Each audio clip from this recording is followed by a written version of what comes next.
Hello, everyone, and welcome to Movie Goodness, where we examine life through cinema here on the KB Radio Network. I am your host, Kevin Reed, and today we're going to hope, wish, and pray that we get a worthy adaptation of a DC Comics superhero that has been gracing the comic books ever since 1959, and that's Supergirl.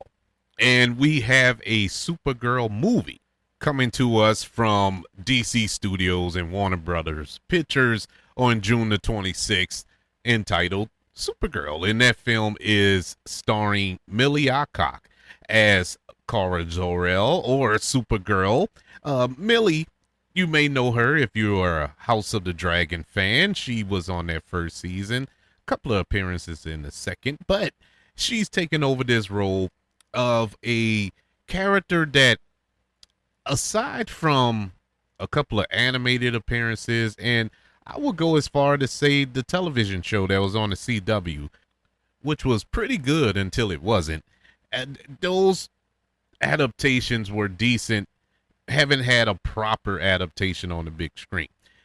But we did get one back in 1984, and it was Supergirl, and it starred Helen Slater. And that movie, I think I was 5, 6 years old when I saw it, and I was so excited to see another superhero on the big screen. Up to that point, the only superhero movie I've seen was Superman.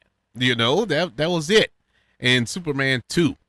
And then, God help us, we got Superman 3. But that was it. We didn't have any MCUs, DCUs, CW, Arrowverse shows, and all this other good stuff. All we had was that. And, it was, once again, good until it wasn't. And you needed something different. And in 1984, we got Supergirl. But we were not going to review it right now. We're going to wait a few minutes to review it. But I wanted to give a little history first of Supergirl and give a little backstory of Supergirl in case those of you who are not nerds or geeks like myself, it may be you didn't follow this character in the comics. You didn't watch the 1984 film, or you didn't watch this character on the Justice League Unlimited or the CW show. That was pretty good. I think out of all the CW shows in the Arrowverse, that was one of the better ones. Until it kind of played itself out, like all of those shows, unfortunately. But let's go over a brief history of Supergirl, and then we're gonna have our retro review of the 1984 superhero film starring Helen Slater as Supergirl. And so we got to go back to May of 1959. That was the first appearance in Action Comics number 252 when we got introduced to the character of Supergirl, who is the cousin of Superman. And the whole concept was created as a female counterpart to Superman. Kara Zor-El, she shared his powers. She was basically a carbon copy of Superman. She was vulnerable to kryptonite. She had superhuman strength. She could fly. Everything that Clark can do, she can do. And Supergirl, she played a supporting role in various DC comics back in the day, which included Action Comics, Superman comics, of course, and several other comic book series unrelated to Superman.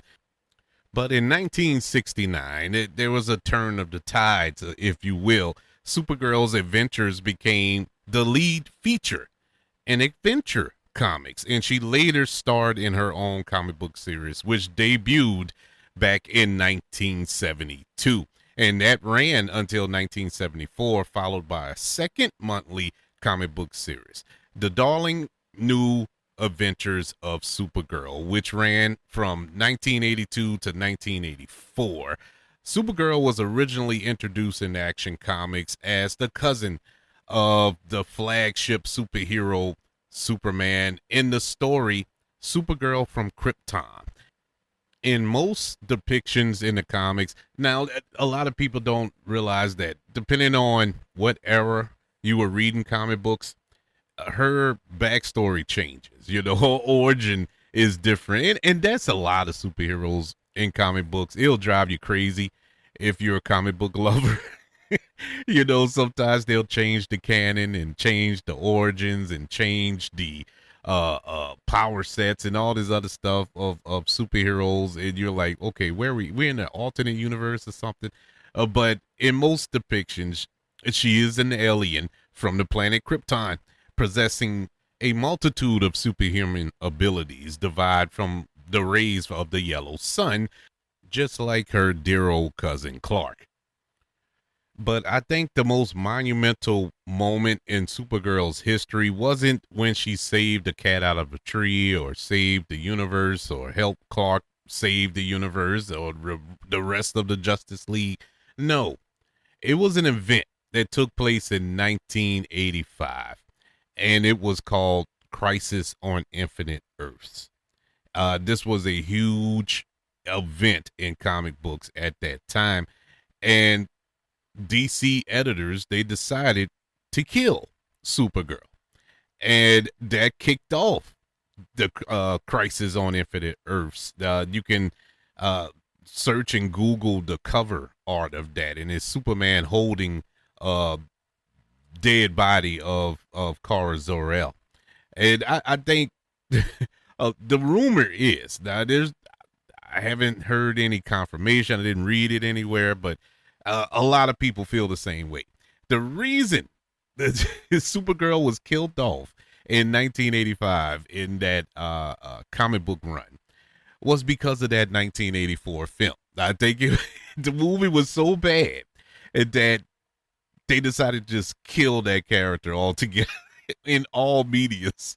And so, but it birthed a new age of comic books, because Crisis on Infinite Earths is one of the most monumental events in all of comics, whether it was DC or Marvel.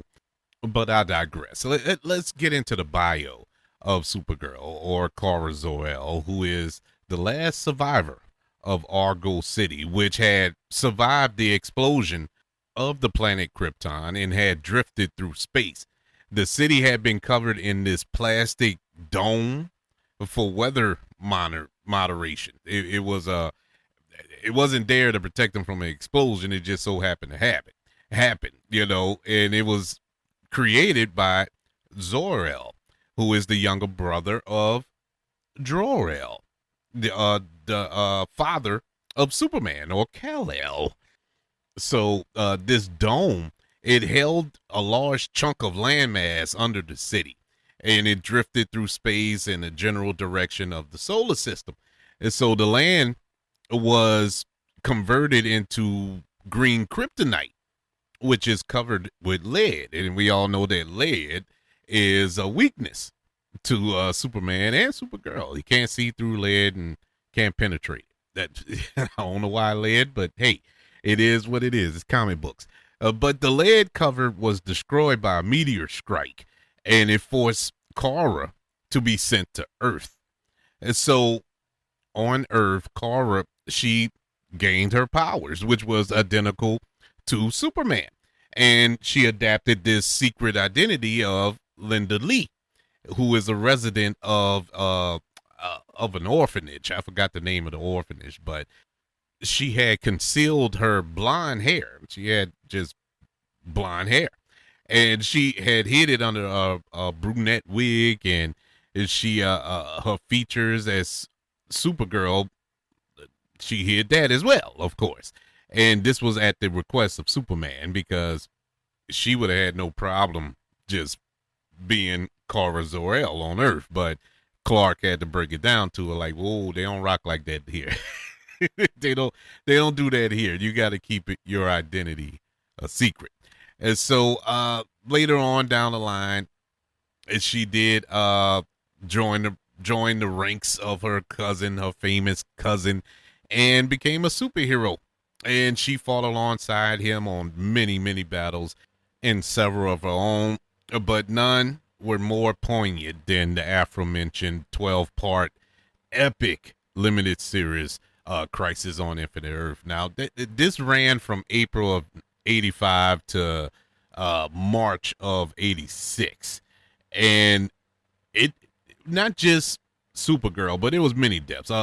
Flash was a huge death in that 12-issue run as well, but she's the one that really kicked it all off. And she did it. She sacrificed herself to save Superman and the multiverse. And so it wasn't like a meaningless death. It was pretty poignant. And so when the Superman continuity was rebooted after Crisis on Infinite Earth, DC editors, they felt that Superman should be the sole survivor of Krypton, resulting in Kara being removed. And so, unlike a number of other characters that had died in Crisis on Infinite Earth, no one remembered Kara dying or even existing after that event. And so it was heartbreaking to, when you have a character that made the ultimate sacrifice to save the universe, the multiverse, and nobody remembers you. Nobody even knows what you did, and it was heartbreaking, soul crushing even. But like every other comic book character ever to die in the pages of comics, they always find a way back. They had Infinite Crisis, another event that took place after the Crisis on Infinite Earth. It actually served as the sequel to that comic run, and many historical events from the multiverse were being remembered. And Diana Troy, who is Wonder Girl in the comics, she died in Crisis as well, but she came back. She came back, but when she came back, she actually remembered Kara Zor-El. And not only remembered her, but she remembered the sacrifice that she made. And so in doing that, I forgot how that all ended, but that was her way back into the comic books. And so I think they course corrected after. I think a lot of people complained. I don't recall. Of course, there was no internet around that time, but there was some pretty upset people about that character dying off. So they quickly brought her back in Infinite Crisis. But since then, Supergirl has been a part of the Legion of Superheroes. She got new powers. She can manifest sunstone crystals from her body, and she can but I think in the comics she can only do that when she's stressed out. So that's the only time she can do it. But anyways, that's a brief little breakdown of Supergirl in the comics and her history, how she came to be, and how important of a character that was in the comic books. Now moving on to the other adaptations of this character, Supergirl has appeared on numerous forms of media, whether it's animation and Superman, the animated series, or DC Superhero Girls, the 4th season of Harley Quinn that's on HBO Max, the New Adventures of Superman. She appears on that show. Really good show if you haven't watched that animated series. Awesome show. Also on television in live action form back in 2006, 2007 on Smallville. Kara was introduced to the cast. Laura Vandervoot, I think her name is. Beautiful woman. She was awesome as Kara Zor-El. She was on there.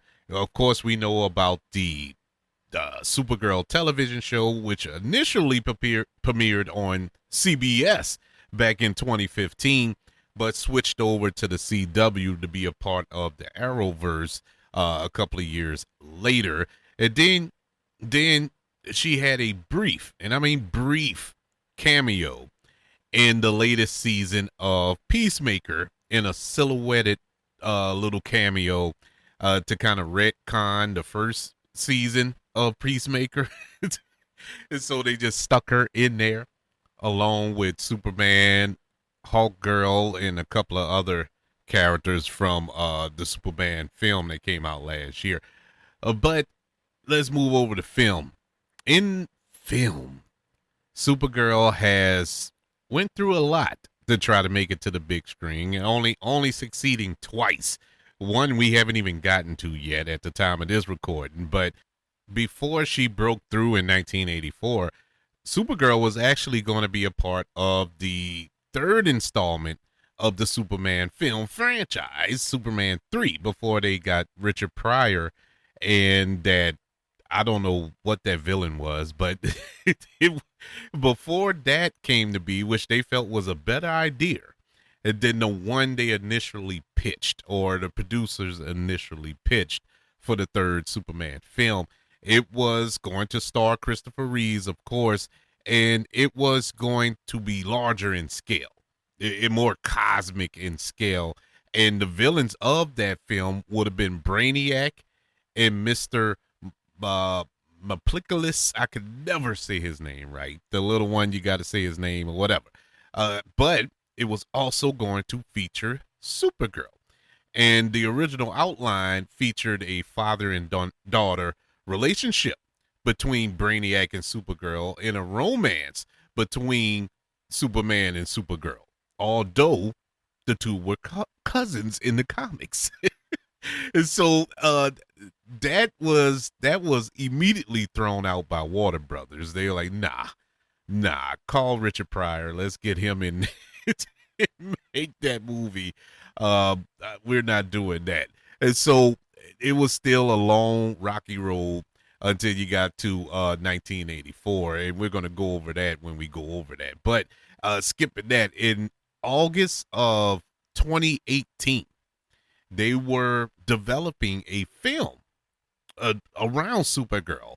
It was announced they had got a writer. They hired a director. You may know her name, Reed Moreno. She directed a few episodes of The Handmaid's Tale, and a well-known cinematographer in Hollywood. So she was hired on to direct the film, and it fell apart. It was set to go in production in early 2020, and we know what happened in early 2020. So that didn't come to be.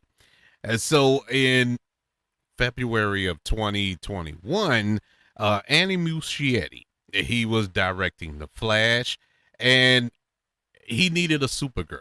They wanted to put Supergirl in that film, and Sasha Calle was cast as Supergirl and to play Kara Zor-El. And that version of the character, I will say that, you say what you will about the movie, and I'm not going to argue at all about that movie, but I liked Sasha Calle's portrayal of Supergirl. It fit the tone of that version of the DC universe. You know, we were still in the Henry Cavill, Ben Affleck, Jason Momoa as Aquaman universe. So you needed to have that tone of a character. You couldn't have the bubbly character, and Sasha Calle brought that hard edge to that character, and I actually enjoyed it. I was excited to see her in the role. I hoped that she would get a chance to, lead her on film as the character, but didn't come to be, because in 2024, once James Gunn took over at DC Studios, he rebooted the entire universe, recast everybody, mostly, and we got a new Supergirl. He announced that they hired Millie Alcock to portray Kara Zor-El, or Supergirl, in a new film that will be released on the 26th of June. So it'll be right around the corner, and it's going to be based on Supergirl Woman of Tomorrow, that comic book miniseries that ran from 2021 to 2022. I just finished it. I had promised myself that I was going to read it before the movie came out, and I'm so proud of myself. because I never finish anything. And I finally finished that. At least I never finished anything on the deadline that I set for myself, and I did it this time. And so, really good comic, awesome comic book run, I should say. Uh, the movie, I could already tell, the movie is very loosely based. It is not a beat by beat adaptation of Woman of Tomorrow, but it is. It has some of the crust in there. Some of the meat on that bone is in this upcoming film. But enough about that. Enough about the history. Enough about where she came from, who she with, all this other foolishness. Let's jump into what we all came here for, and that is the 1984 groundbreaking, monumental, spectacular, the superhero film Supergirl. This film is set after the events of Superman 3, which came out the year prior in no pun intended, in 1983, and it stars Helen Slater as Supergirl, Faye Dunaway, Peter Cook, Mia Farrow is in this thing. Peter O'Toole is in this thing. Marc McClure, who reprises the role of Jimmy Olsen. The only connection to the Superman movies, he appears in this film as well. This is DC's first attempt at a cinematic universe. Marvel wasn't the first to do it, sadly. It was DC. Unfortunately, it was bad movies. Bad movies that were a part of this universe. This has to be one of the worst movies, let alone comic book movies, but one of the worst movies you ever want to watch. This movie makes absolutely zero sense. You have no idea. You have no idea. And look, I rewatched it for this show, and I'm just as lost. I wasted an hour and a half of my life that I can't get back watching this movie because it was no point. I remember everything from when I watched it back in the 80s. Nothing changed. I have the same things I forgot from watching it all the way back then. I forgot already from watching it 2 days ago. This movie is the most forgettable movie ever, man. It's nothing to grab you. Only a couple of scenes, and I mean a couple. One is because Popeyes is in it, and I don't know why that's seared in my brain. It's seared in my brain that Popeyes was heavily featured in this movie. I get it. They were a financial backer of the movie, product placement. I get it, but my God, Popeyes? It was weird to me because, I always thought when I was younger, at least around that time, I thought that Popeyes was just relegated to New Orleans. I don't know why, but that was in my head. I felt that's what it was. And once that movie came out, I felt, oh, that's why Popeyes got famous. But no, Popeyes was always famous. But anyways, the special effects in this movie. I understand it was 1984. I know Industrial Light Magic and all these other effects houses probably didn't exist back then. Or, it wasn't a thing. CG wasn't a thing. Visual effects wasn't a thing. It was used sparingly. And then when it was used in certain films, it was used to kind of hide things or fully lean into the cheese. Fully embrace the absurdity of it all, but this was a movie for one reason or another. It thought it was a serious film, but the actors didn't think that, with the exception of Helen Slater, who was perfectly cast. She beat out a lot of young actresses around that time. Demi Moore, I should say. Demi Moore, she was cast in the film, but not as Kara. She was cast as Lucy Lane, but she dropped out right before production to do another film. I can't remember the name of the film off the top of my head. But yeah, she was really, really good as Supergirl. I believed her as Kara. I believed her as Linda Lee. I believed that she could fly. she was good as the character. Didn't hate that. Christopher Reeves was supposed to have a cameo in here as Superman, but he bowed out. He said thanks, but no thanks. I've already been in one bad superhero movie. I'm done. I'm not doing another one. And he wasn't going to come back as Superman at all, unless they backed up the truck to him, and that's what they did for Superman 4, The Quest for Peace. And I don't know. I hope that money was worth it. But yeah, aside from Helen Slater, everybody else understood the assignment. They was there to get a check. Faye Dunaway, I don't know what she was doing in this movie. I have no earthly idea what her character was. They told us she was the villain. They told us that she was this just grand sorceress, which she wasn't. She just happened upon the Omegahedron. That's what they called the thing. And I don't get it. I just don't get her character at all. Peter O'Toole, who was an accomplice act. I really believe he was drunk the entire movie. That's how he acted. That was the character. He was acted drunk the entire movie, just goofy and silly and out of place. It was like he was in a completely different movie. And then we get into this confrontation at the end when she's fighting this shadow demon, and this where the visual effects just went bananas. Now her flying scenes were great. I actually enjoyed her flying scenes. It was in comparisons to the Superman films around that time, which still holds up. Him flying, those are some awesome scenes. Love those scenes, and she had some really good flying scenes as well.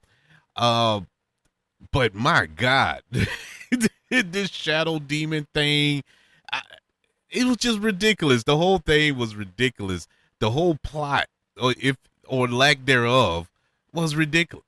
I mean, think about it. The whole MacGuffin of the movie is this Omegahedron, right?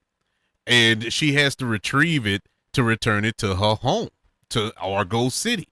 Otherwise, they were going to die. But once she gets to Earth, because she was sent there just to retrieve this thing. And so she gets to Earth, and you forget. you completely forget for like 45 minutes of the movie. Like, that's the reason she's there, because she's there just living it up, being Supergirl, falling in love and all this other stuff, while the people in her city, including her parents, dying because they don't have this device. And so that takes a back seat. The subplots, she's at this all-girls school and all this here, that dominated the entire movie. And I'm like, where it went? What happened? The tone was all over the place. It struggled between being comic book, keeping with the comic book mythology, and then at the same time, you got love potions and witches, and it was just disjointed all over the place. Now, I want to preface this. I should have said this earlier, but the comic book movies that came out around that time, which was very sparing, didn't take it serious like you do now. You don't have Black Panthers getting nominated for Best Pictures and stuff like that. They didn't take movies serious like that. The Avengers Endgame and Batman v Supermans, or just serious comic book where a lot of thought, care, and passion goes into them. You didn't have that then.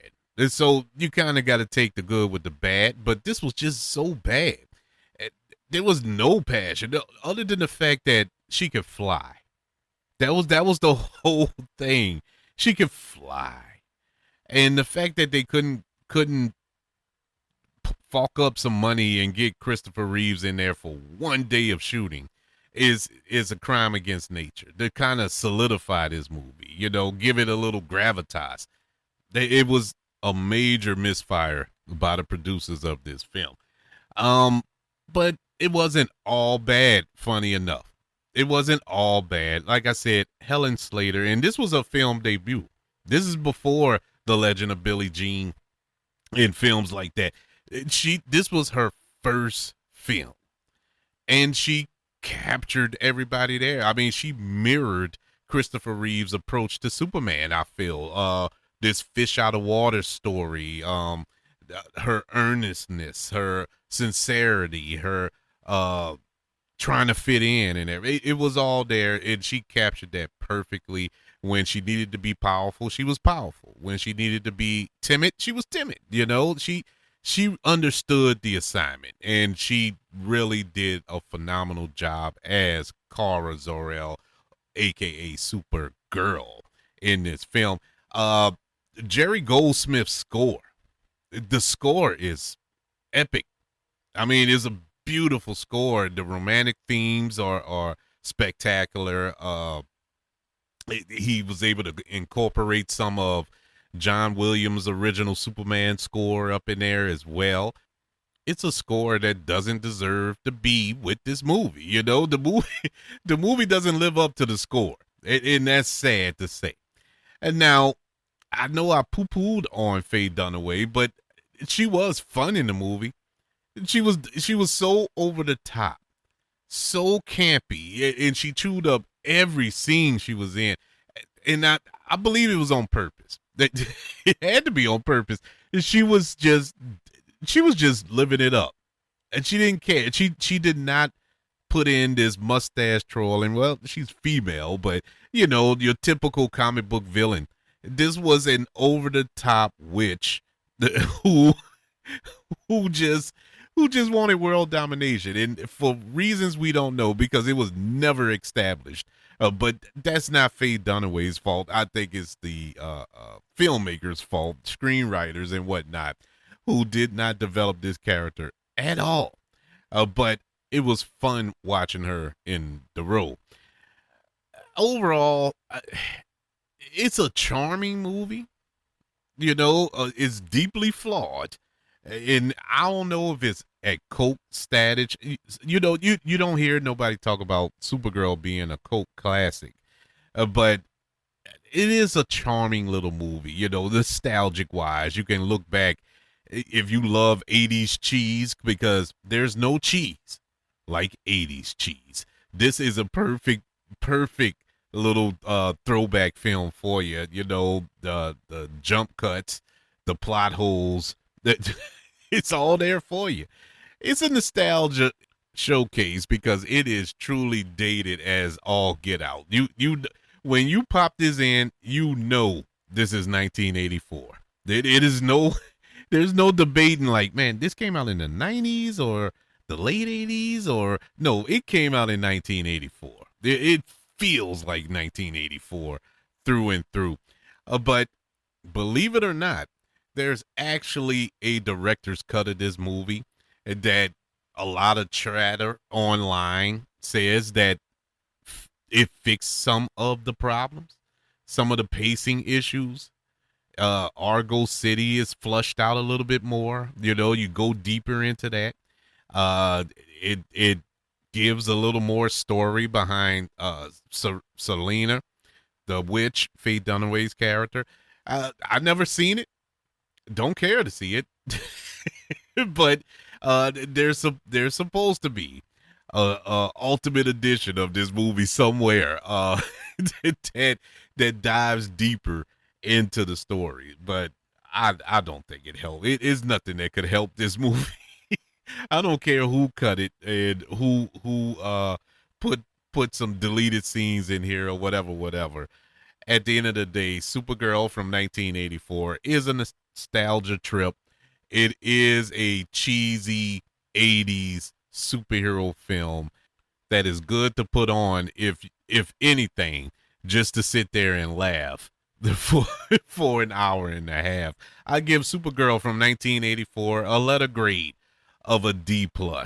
Yeah, it's not the worst comic book movie I ever seen, but it's definitely one of them. It's oh man, what can I give the worst? Batman and Robin is still the one of the worst movies I ever saw. I can't. I'm sorry, I can't excuse that movie. that movie cut deep. But so it's something. It's something to behold, and I don't think Supergirl is that bad, but it's bad. It's just not that bad. But that's my humble opinion. I would like to know, what did you think of Supergirl from 1984? Do you remember watching this movie? Do you even know this movie exists? Because 1984 was a long time ago. Unfortunately, unfortunately, I remember going in the theater and see it. So that just lets you know that I am old. But it is hard to find this movie. At least it was for me. But I want to know, do you remember it? Did you ever enjoy it? Or are you looking forward to this new adaptation of Supergirl that stars Millie Alcock and is directed by Craig Gillespie, who's a really good director? I'm excited for that movie. I really am. But I want to know from you. Email the show, kbradiopodcast@gmail.com. You can also search for the show on all social media platforms. Just search for the KB Radio Network. Also, ladies and gentlemen, don't forget about YouTube. Subscribe to the KB Radio Network channel and like this video if you don't mind. Don't forget about the 5 stars, the reviews, and sharing this show if you're listening on Apple Podcasts, Spotify, iHeartRadio, wherever you are currently listening to Movie Goodness here on the KB Radio Network. Everybody, thank you for joining me for this retro review of Supergirl 1984. I wonder if anybody here, if you're still here, probably clicked on it. You saw Supergirl in review in the same statement and you thought it was the new one. Did you get shamed, or are you mad at me right now? Read the thing. Read the whole thing. Supergirl from 1984. It's the retro review. We'll have that Supergirl from 2026. That review will be up as soon as that movie comes out on the 26th. I want you all to know that I love you. Continue to love everyone. And until we speak again, you all be blessed.